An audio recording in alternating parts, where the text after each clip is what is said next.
Okay, this video is Art of the Ancient Romans, and again, these art videos I'm making here are all leading up to Christianity, and because tomorrow is Easter, okay? And you know, the Romans are part of the lead up to Christianity and whatnot, but basically, I made recent videos about the art of the Old Testament and the art of the ancient Greeks, and what I'm saying here is that the ancient Greeks and the Old Testament both lead into Christ and Christianity, whereas the Romans are different. Rome, you know, people say ancient Greeks and ancient Romans in the same breath, but the ancient Greeks were much better than the ancient Romans. The ancient Romans did some good things. The idea of the Republic was a good thing. They were good at engineering, building aqueducts, and building roads. But for the most part, they were a brutal tyranny, okay? To learn about the Romans, I think the best introductory book, and by the way, I studied lots of history. My life's real boring. I read all the time. Okay, was this one right here, Edith Hamilton, The Roman Way. She is the same lady who wrote about the Greeks, and she's a great writer, really smart lady, okay? So if you want to read one book to get introduced to the Romans, that's the book to start by reading. Just a typical thing, and actually I'm going to talk about Rufus Fears in a moment. He's a great professor over at thegreatcourses.com. This is a typical thing you learn from Rufus Fears, and this is the mindset of the Roman Republic. The Roman Republic was noble in some ways. Rome had, you know, conquered all these countries in the Mediterranean, and this right here, this guy right here is Horatius. So basically, Rome was fighting with a group of men called the Etruscans, and the Etruscans had got a numerical advantage over Rome and was now set to conquer Rome. So they were charging into Rome, and they wanted to go over this bridge right here. This is called the Pons Sublicius, okay? And Horatius recognized that Rome was screwed if the larger Etruscan army got across that bridge. They would sack Rome and conquer Rome. So at the risk of his life, he stood and fought them while the other Roman men disassembled the bridge and knocked it down so the Etruscan army could not conquer them. Once he had realized that they had successfully knocked down the bridge, he dived into the water, and he actually survived. He had multiple wounds, but he survived, swam to the Roman side. He was a big hero, given a good pension. And he was put forth to the young Roman boys, you know, to be noble like Horatius and defend Rome and all this stuff. So there was a lot of other stuff like that in early Roman history that was kind of brave and proud and strong and noble and kind of badass, you know, like the whole founding of Rome with Romulus and Remus, a lot of stuff like that. This is the guy who's the best lecturer. If you want to just hear lectures on the early Romans, he had a course called Famous Romans, all right? This guy's name is Rufus Fears, PhD. He's the best professor. You've probably heard of thegreatcourses.com, teachingcompany.com. This is their best professor ever in any field. I've listened to about 150 of their other books and programs. He's the best one because he's not only really knowledgeable and smart, he's also really nice and fun, and he knows how to get to the key points, and he's also real emotional and dramatic. He's the best one. He's just a great professor. I bought every single course of him, watched every single video of his. He's just fantastic, okay? Rufus Fears is his name. All right, and then you could also watch some movies, you know, like the one with Cleopatra as Liz Taylor, and, you know, with Richard Burton as Caesar, and then there's, you know, Rex Harrison was Mark Antony. I just tell you that because these movies give you a sense of Rome. Rome is a pretty dramatic place, very big on power, and, you know, it lends itself well to movies. Another movie you might want to watch is Quo Vadis. I'm going to talk about Quo Vadis later in the context of early Christianity, but here on this picture you have Nero, you know, singing, and you could say Nero fiddled while Rome burns. We'll talk about that more in a later video, but that actually historically is a pretty important event. That was in 64 AD, okay, and then he blamed it on the Christians, and he wanted to use that part of Rome that he had burned down to build his own buildings, including a statue of himself, okay? And, you know, it reminded me a little bit of what happened in Hawaii not that long ago, of powerful people taking the land away from the poor to build their own stuff on it, you know, so they can go hide out and have a nice, safe life while everyone else is screwed with the open you-know-what down south over here. Okay, another thing I like about ancient Rome is I like Epictetus. Epictetus was one of the great writers of the Stoic tradition. And here's a typical Epictetus quote. It is not what happens to you, but how you react to it that matters. Basically, you can't control the world, but you can only control yourself and your response to it. He was a Greek-born man who was a slave. He was owned by a Roman. But he became a great Stoic philosopher. And Marcus Aurelius, one of the later Roman emperors, was also a Stoic. And Stoicism makes you stronger, sort of accepting the fact that, you can't control life, but you do many things in life, but you do the best you can. And this reminds me of basically saying to yourself, well, instead of being just a whining baby, sour grapes, I'll say, yes, I'm kind of half screwed and I'm disappointed about a lot of things. But at least I'm not 100% screwed like so many people, and I'll be grateful for what I have and make the most of it. Stoicism makes a person stronger. Christianity makes a person stronger. And then the other thing I would say about Rome, to learn about Roman history, the most important person to study is Cicero. Cicero was the greatest orator of Rome, the greatest orator ever in the Latin language. Some people think he was the greatest orator of all time. And he was a lawyer, and Cicero developed a lot of patterns of approaching situations that are useful to anybody. Everybody should study him. The great teacher of rhetoric in Rome was Quintilian, and the greatest scholar of rhetoric ever, performer of rhetoric, was Cicero. It's very compelling when you read his arguments and speeches. He was rather incredible. And the reason why Cicero is so important, too, is he was living right at the time. He sort of rose from relative obscurity into being the ruler of Rome. And he was just an incredible speaker. And he's right at the time of transition between the Republic and the Empire, the death of Julius Caesar, the death of Mark Antony, all these big events. Cicero's fascinating. I've read several books about him and courses about him. He really is interesting. If you only study one thing about Rome and you only want to study one Roman person, you should study Cicero. It will pay you back well for your time. Typical quotes by Cicero. To not know what happened before you were born is to forever remain a child. This painting is Cicero denouncing Catiline. Catiline had caused a lot of trouble in Rome, and he was also a bit of a political opponent of Cicero. And so this painting is him denouncing him in front of and notice how he's sitting by himself, everyone else on the other side. Okay, here's a great quote by Cicero about the decline of the Roman Republic, which he loved so much. The Republic, which reminds me a lot of the great USA, which used to be a proud republic and is now turning into a third world banana republic communist crap hole. Okay, and this quote could be uttered by a modern. He said, "The Republic, when we inherited it, was like a beautiful painting whose colors were already fading with age. But our time not only has neglected to freshen it by renewing the original colors, but has not even bothered to preserve its forms and outlines. What now is left of the ancient customs on which the Commonwealth of Rome was firmly founded? They have been so utterly buried in oblivion that they are no longer practiced. They are not only no longer practiced, but they are forgotten." And that's what I feel like, too, when I talk to all these ignoramuses. They don't know anything about the history of the Founding Fathers. The United States was founded as a Christian country, okay? It was a republic, a God-fearing republic, okay? And now it's fading into oblivion because the citizenry is so ignorant because they've been going to the public schools where they don't learn anything, and they're distracted with nonsense like mathematics. Nobody needs mathematics beyond what you're learning about fourth grade. And the rest, if you're interested, if you become an engineer, you can learn it. Instead, they waste all their time. They could be learning how to start a business, the history of their country, etc., etc. Okay, in the founding of Rome, one of the things they did, they had a lot of men. They were short on women, so they went and stole the women from the Sabines. Okay, so this is the RAPE of the Sabine women by Nicholas Poussin. And there's another painting of it. There's actually a couple other paintings of it that are pretty famous. Here's another version of it. And what I'm trying to say is the modern world is like people grow up thinking the world likes you. And that's a big mistake. The public schools teach that. And because they think the world likes them and is basically a kind, good place, they're such a total bunch of chumps. And that's why, when I have a conversation with somebody from Europe, at least they're from Europe in the sense that they've seen all kinds of terrible things in Europe, Let's say you talk to a person from Poland. They've seen Poland getting their butt kicked by Russia. They've seen Poland getting their butt kicked by Germany, okay?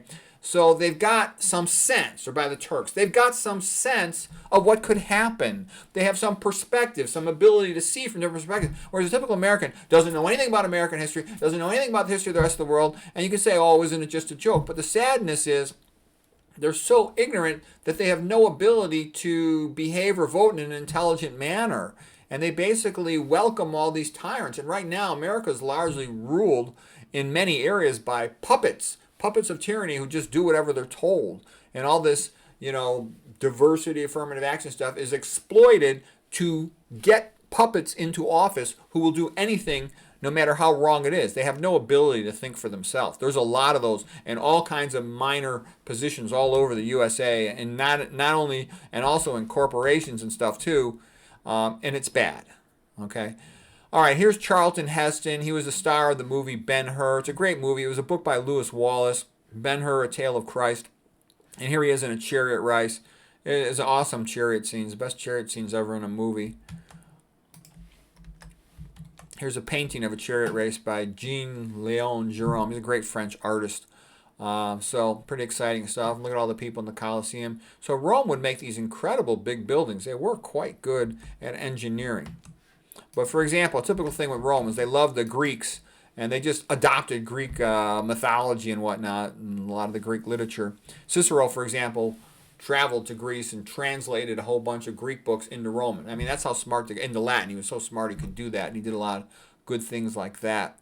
Okay, here's a painting of Hannibal. He was a Carthaginian general who traveled with elephants over the Alps and to come in and defeat Rome in several battles. He was an incredible general, Hannibal. Okay, he basically kicked the crap out of the Romans every time he fought them. But the Romans were getting crushed by them. This is a picture of Hannibal right here. And he lived from 247 to 181 BC. And here he has just a giant jar filled of rings from Roman soldiers. And there's like over 60,000 of them, okay? It's like, holy crap. He just beat the crap out of the Romans. Okay, so the Romans were frightened. They're afraid that he was going to come and just sack Rome and conquer Rome, and that was going to be the end of Rome. And there was this Roman military guy by the name of Fabius. His full name, Quintus Fabius Maximus.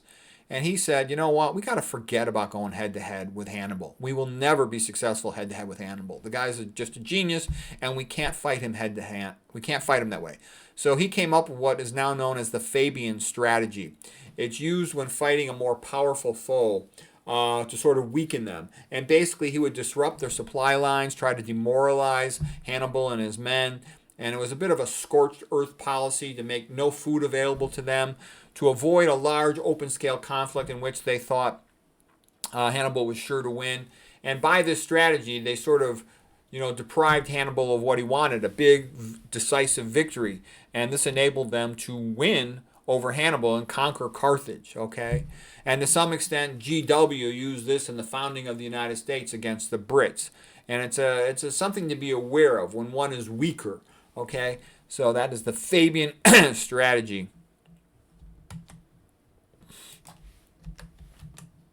Now, the Romans also had another leader, Scipio, and this would be like a typical Roman thing. Scipio conquered, this one area, and he said, and basically the soldiers, brought Scipio, a pretty young lady, says, she's all yours, enjoy her. And that's a pretty common thing in military. When an army conquers, the head leader gets first pick of the babes, and then the soldiers get whatever's left over.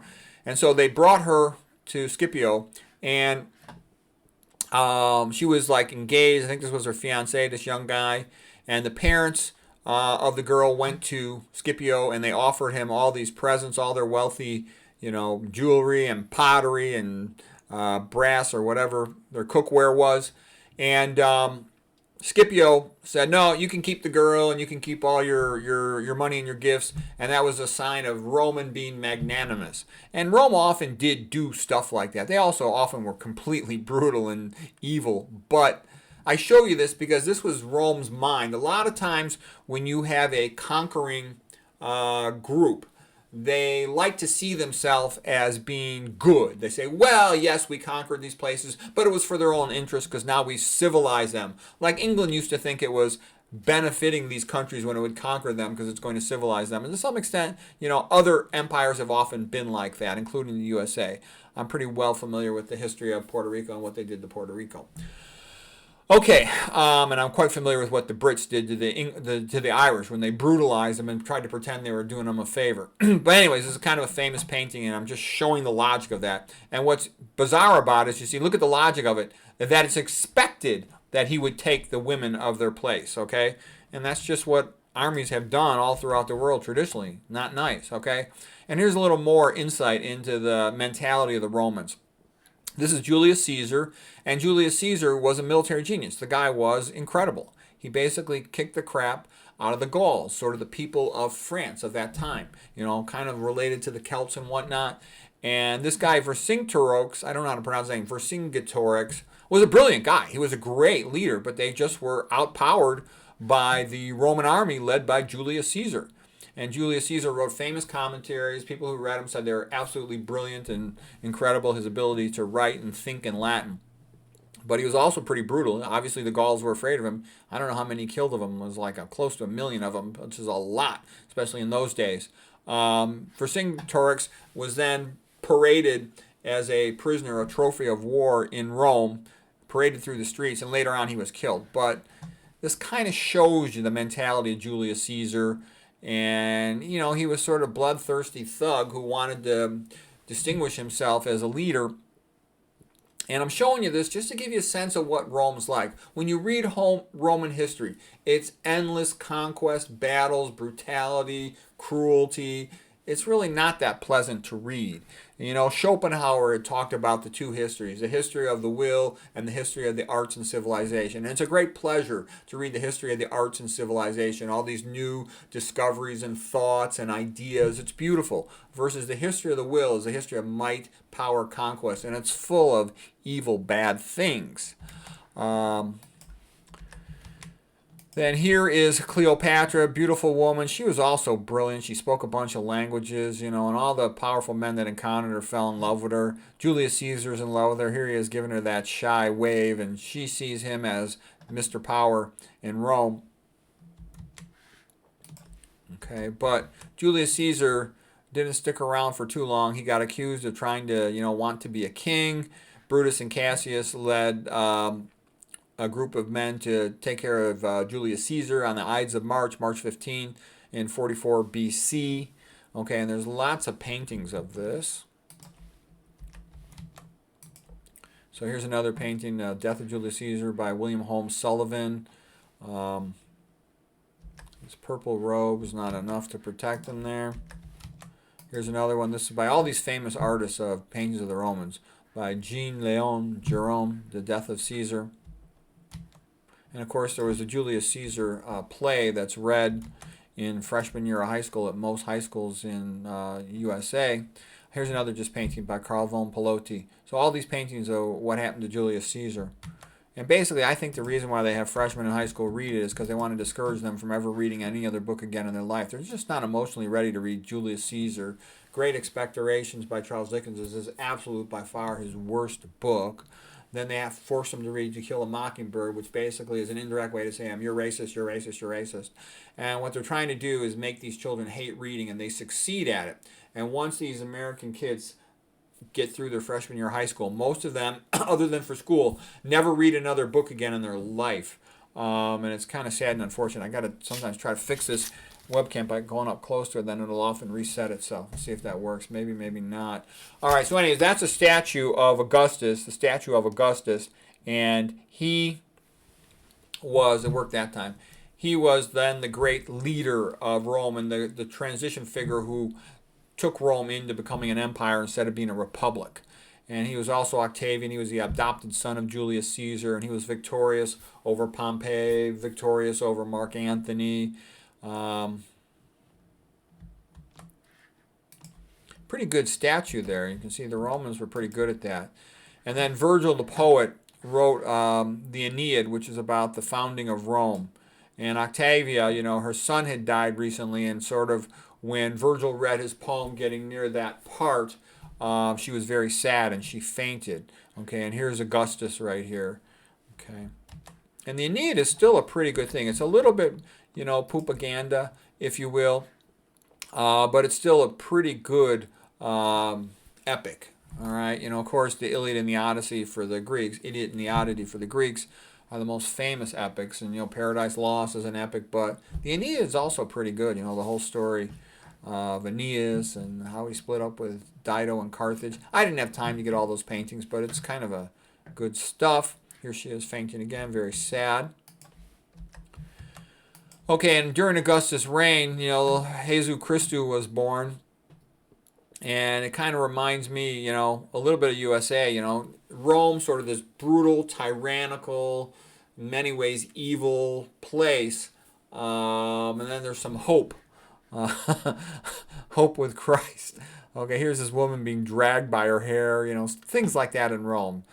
Cruelty to slaves, selling of slaves, okay, in a big way. I mean, don't get me wrong, the Greeks did have some slaves, but they had moved away from it in many ways. The Greek was a city and a country going up, up, up, and did all kinds of incredibly good, innovative things. Yes, it had some problems, but tons of good stuff came out of ancient Greece. Theater, philosophy, biology, all kinds of good stuff. Literature, philosophy, oh man, Plato's Republic, all kinds of good stuff.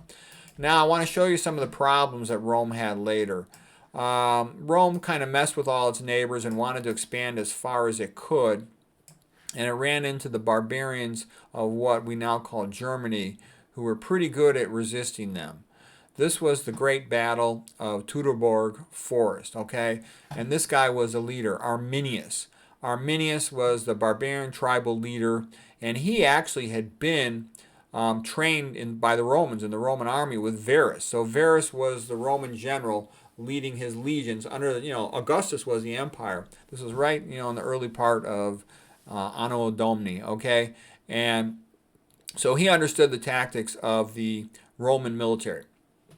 And basically he knew that in an open field they would crush anybody. But he also knew in a forest with narrow paths where his men knew the terrain much better than them and they had the high ground and the element of surprise on their side, they kicked the crap out of the Roman guy Varus and his legions. This is a picture of Arminius saying goodbye to his wife Thusnelda before going to the Battle of Teutoburg. Okay, this painting here. All right, so this is a pretty big famous event. And this event where he kicked the crap out of Varus and destroyed his legions, it made Rome hesitate. So they didn't venture beyond the Rhine because they were scared of the barbarians because they were surprised that the barbarians could kick their butts so badly. Okay. And this is a monument to Arminius there. Okay, later on though, a couple years later, the Romans got a better general. This guy's name was Germanicus, and he was more informed of what was going on. And Germanicus, even though his name is Germanicus, he's actually a Roman general. He successfully took back some of the areas that had been conquered by Arminius. And these are the old bodies of Roman soldiers in the forest that had been still remaining and from the tree and whatnot. And once he conquered them, they gained back some of their eagles that they had been taken from them by the men of Arminius. And I'm showing you this just to give you a sense of what Roman history is like. It's like this over and over, endlessly, battle after battle after battle. These are just some ones where they made a lot of nice paintings. Okay, here's Thusnelda, the wife of Arminius, and their son. And basically, she was captured by Germanicus. Here's Germanicus up here. And again, he wanted to show his magnanimity, and he didn't just bump her off right away. But it was a way of Rome showing how powerful they were. Okay. All right, and just, to show you the spectacle of ancient Rome. Here are the gladiators fighting in the Colosseum, and the crowd in this case has put thumbs down to finish off the defeated gladiator here. It's called Thumbs Down. This guy, Jean-Léon Gérôme, French artist, did a lot of nice paintings about the ancient Romans. But it just shows you the brutality of it. And this reminds me, too, I think that UFC, Ultimate Fighting Championships, have sort of been expanded in a way. They want America, the billionaires who run the world want America to copy many of the things that were happening during the fall of Rome, to be decadent, hedonistic, lazy. All of this stuff facilitates, just like it facilitated the downfall of Rome, it facilitates the downfall of the USA. So there's a lot of parallels to it. I remember, too, when I was searching online to read about the fall of Rome, it was amazingly hard to find stuff. I'm not kidding. The stuff was literally shadow, hidden bond. because they made it hard to find. Because I read all these audiobooks and stuff about the fall of Rome. I was curious about it. But they made it 10 times harder than it should have been to find it. I was surprised by that. But I've noticed that as a pattern. Anything that empowers proles is hidden or partially banned or diminished in some way. Just like, you go to an article, a journal article, to find something to help the proles, and it'll typically be hidden behind a paywall. You might only get an abstract, and you not even get an abstract, okay? Versus something that gives power to the corporations, you'll get the whole article for free anywhere. All right, so here's a painting by this guy, Lawrence Alma-Tadema, also painted a lot of great stuff from the ancient Greeks and Romans. And here he's, painting everybody at the Colosseum. It's their big day. Look how amazing this big building is. And, the Romans were advanced engineers of that time. Again, all this stuff is leading up to Christ, but I'm giving you the background so later on, when we talk about other things or you think about these other things, you'll have this background. Here's Marcus Aurelius, and he was one of the relatively good Roman emperors, but I'm not a big fan of him. He was pretty cruel to the Christians. He really didn't give a rat's tail about them. He didn't go out of his way to be cruel, but he certainly went along with it. Marcus Aurelius, equestrian statue of him, and he's the guy who wrote, the Marcus Aurelius Meditations on Stoicism, basically. And he tried to be a good emperor, okay? But this is Marcus Aurelius on his deathbed, and he had an adopted son, sort of an adopted heir, named Commodus. And Commodus wished he was a gladiator, and he had big negative consequences for Rome. This is Commodus. He later became emperor, and here he is leading the gladiators out of the Colosseum one day. And he just didn't have that much talent as a gladiator in some ways. I'll show you what I'm talking about. So this is a painting of the gladiators leaving the Colosseum by Edwin Blashfield. All right, so now I just want to show you, this movie was a really good movie with Russell Crowe called The Gladiator. In this movie, Russell Crowe was the gladiator. His name was Maximus, and he was a true friend of the former emperor Marcus Aurelius. Forced to compete then with after the death of Marcus Aurelius with the adopted heir Commodus, who in a sense had usurped the throne in some ways. But if you want to get a sense of the brutality of ancient Rome and what it was like, I think this is a pretty good movie. There's a lot of other books about the history of Rome and DVD courses, video courses. GreatCourses.com has a lot of good stuff along those lines. I went through those other courses, and I thought they were good too, but Rufus Fear was head and shoulders better than the other courses. I listened to all these courses on the emperors and habits of the Romans, etc., etc. Okay, there was also a lot of decadence. Some of these Roman emperors, they basically insisted on having a new woman every day. And that's why you don't want a ruler to have total power, because if you give a guy total power, he's going to want more power and he's going to want more women. All right, that's just how men have behaved traditionally, and you need something in place to restrain them. Okay, Christianity restrains men. Okay, having a wife restrains men. Okay, so anyways, this would be typical of the Roman decadence. Like I said, some of the Roman emperors insisted on having a different woman, forced to have sex with them every day. All right, then you had this crazy emperor Caligula, and he loved his horse so much that he decided his horse should be a member of the Senate, like a consul. Okay, so he pushed to try to get that achieved. So the consul senators were, aristocrats, the patricians, versus the regular people, are plebeians, the commoners. Okay, and Caligula got bumped off in about 41 AD. He pissed a lot of people off for multiple reasons. Some say he was just doing it as a joke, but either as a joke or for real, it was not something appreciated by his contemporaries. Rome, as we said, was a great builder. All the roads lead to Rome in many, many ways. And, here's their pantheon. Pan meaning all, theon meaning to religion, to God. So pantheon meaning all the gods celebrated here under this great big dome with the oculus that lets light in and water. Okay, here's another painting by this guy, Giovanni Paolo Panini. Just sort of these big things from Rome, these like obelisks, the Colosseum, looks like the statue of the wounded Gaul, discus thrower. And that's a pretty big thing of Western civilization, a love of art, sculpture, and architecture. And that's one of the great contributions it has made to civilization overall. Here's the famous statue of Marcus Aurelius, the equestrian statue of Marcus Aurelius. This looks to me like a statue of Hercules. And this right here is the fire of Rome. This happened in 64 AD, and this was started by Nero. And we'll talk about this later in a separate video. on early Christianity, but I just wanted you to see it because the whole business with Nero, he basically burned down a very large part of Rome so he could have more land available to build stuff for himself, including a big statue of himself. Okay, this painting is by Hubert Robert from 1785. And then he blamed the fire on the Christians, and he brutalized the Christians after that. Okay, so that'll be the end of our talk for today. I hope that was helpful and interesting.